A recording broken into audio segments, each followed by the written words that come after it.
Historia de bien servida. Los íberos.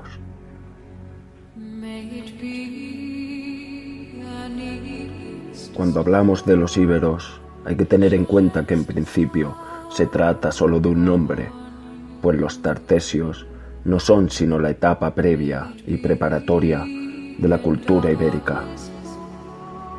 Así, a bien nos señala la frontera de Tartesos entre Valencia y Alicante. Pero añade que más al norte hay también otros pueblos íberos. Hay que hacer notar que la invasión de los celtas seguramente no pasó de la meseta central, por lo que nuestro territorio sería influenciado solo culturalmente. Los celtas no debieron llegar a él, pues preferían las selvas de la meseta. El primer pueblo realmente colonizador es el fenicio, que para nosotros es el más importante, ya que será el puente que nos hará llegar la cultura de otras gentes más avanzadas. Y esto durante muchos años, y cuyo refinamiento cultural sería decisivo.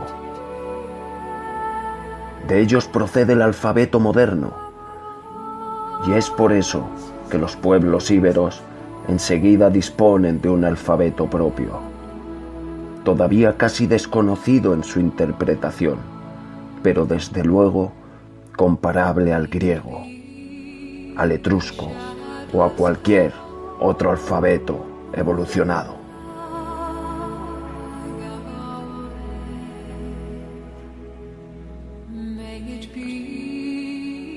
Hay una influencia importante de otro pueblo ya mencionado, los etruscos, y así se demuestra en las esculturas y cerámicas del sur de la península. Quizás estos hombres vinieron atraídos por las leyendas de las riquezas de Tartesos.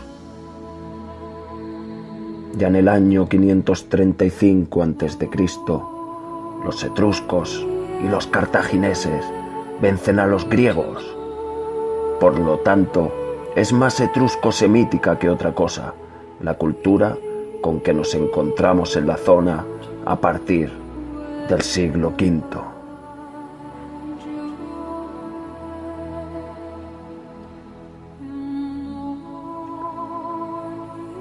A partir de este siglo V, encontramos en nuestro término importantes vestigios ibéricos.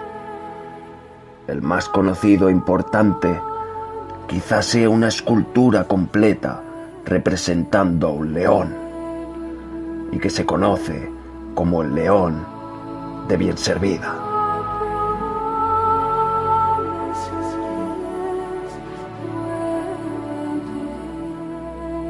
Esta escultura se encuentra depositada en el Museo de Albacete. Como su nombre indica, representa un león de gran tamaño, levantado de las cuatro patas y que tiene entre las delanteras una cabeza humana, calificada a veces de monstruosa.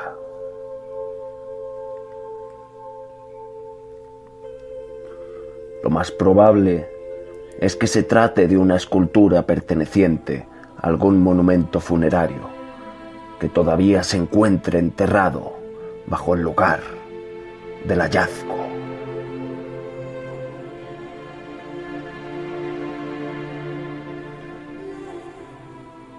Si en esta época ya florecía un poblamiento en nuestras tierras, este no debía ser demasiado pequeño, puesto que se podía permitir adornar sus monumentos con hermosas esculturas. Monumentos que solían ser funerarios, pues se daba más importancia entonces a la morada de ultratumba que a la de la vida.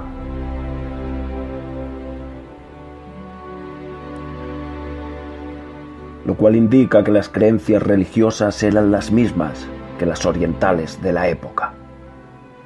Y si esto era así, hay que pensar que hasta el valle de Turruchel llegaban los comerciantes de otras tierras, y con ellos las noticias de pueblos y culturas que fueron influenciando durante estos 2 siglos a las gentes de nuestro valle.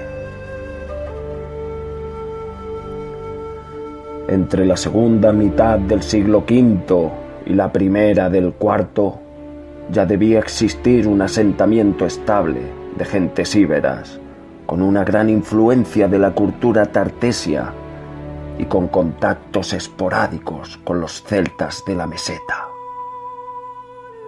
En lo que hoy se llama La Vega, cerca de Turruchel, existen allí unos muros enterrados, bien construidos, a base de piedras de gran tamaño, con esquinas perfectamente determinadas, e incluso que parecen unas escalinatas de bajada.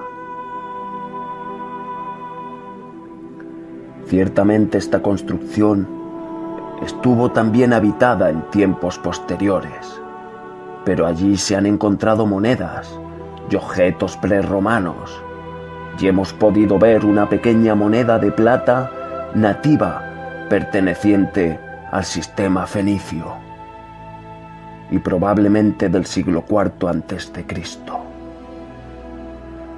Representa un busto femenino por el anverso y por el reverso la impronta del puntero con el que fue golpeada, en cuya huella parece adivinarse una representación zoomorfa.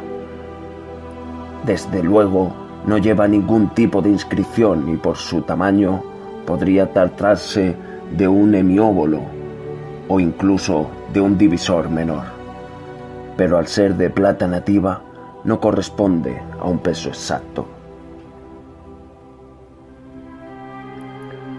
Esta construcción probablemente fue una de las fortalezas que se distribuían desde antiguo por la zona sur de la península,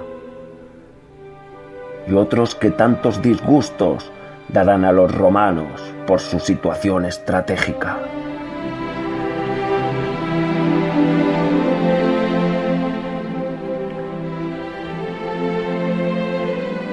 Esta, de nuestro término, cerraba el paso a cualquier invasor que quisiera llegar a las ricas tierras del Valle de Bienservida, y por lo tanto su defensa debió de estar encomendada a los propios habitantes del valle.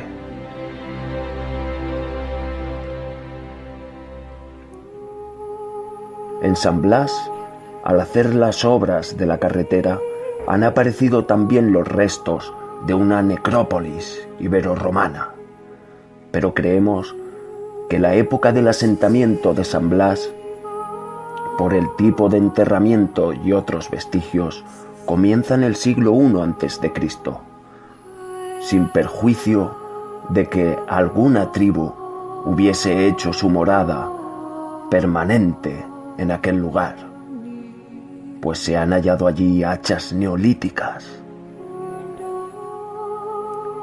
Volviendo a la fortaleza de la capellanía, hay que decir que por sus alrededores hay también vestigios neolíticos, por lo que existe un nexo de continuidad en el poblamiento de la zona. Así, a unos 200 metros, el arado no hace muchos años que levantó una urna funeraria ibérica, que quedó destrozada y que no se pudo recuperar, así como tampoco el hipotético ajuar que había de contener. Hay rumores de que también en San Blas aparecieron algunos ajuares durante la ejecución de unas obras, pero no hemos tenido acceso a ellos, por lo que no podemos confirmar si son ibéricos o de cualquier otra época.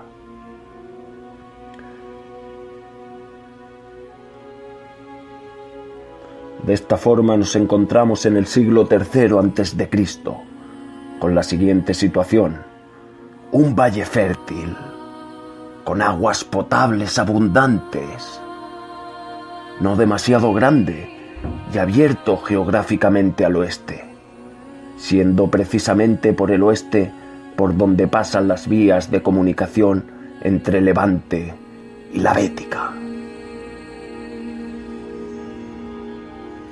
cuyo paso obligado es por Turruchel, y un poco más hacia el interior es donde se elige el emplazamiento de la fortaleza, para evitar estar demasiado en evidencia, pero sin renunciar al contacto de las culturas que pasan por Turruchel en sus constantes idas y venidas.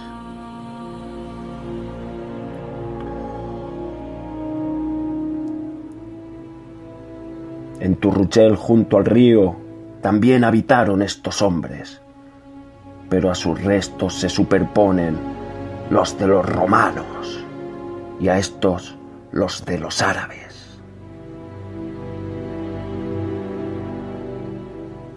Que era una fortaleza defensiva es casi seguro, pues hemos recogido algún glande de plomo para onda similar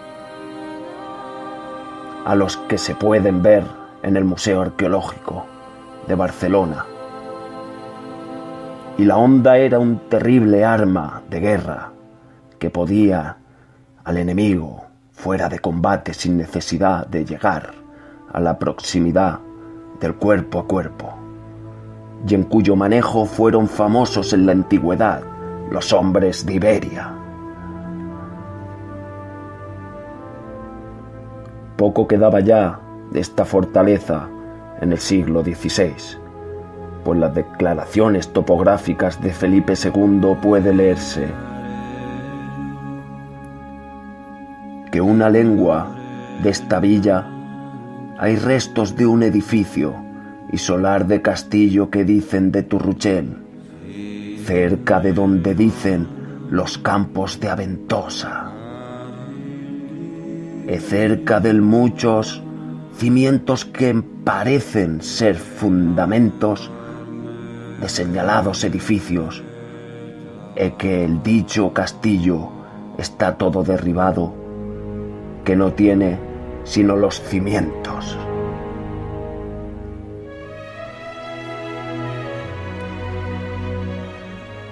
Damos fin a este capítulo de los íberos para adentrarnos en el siguiente, en el de Cartago.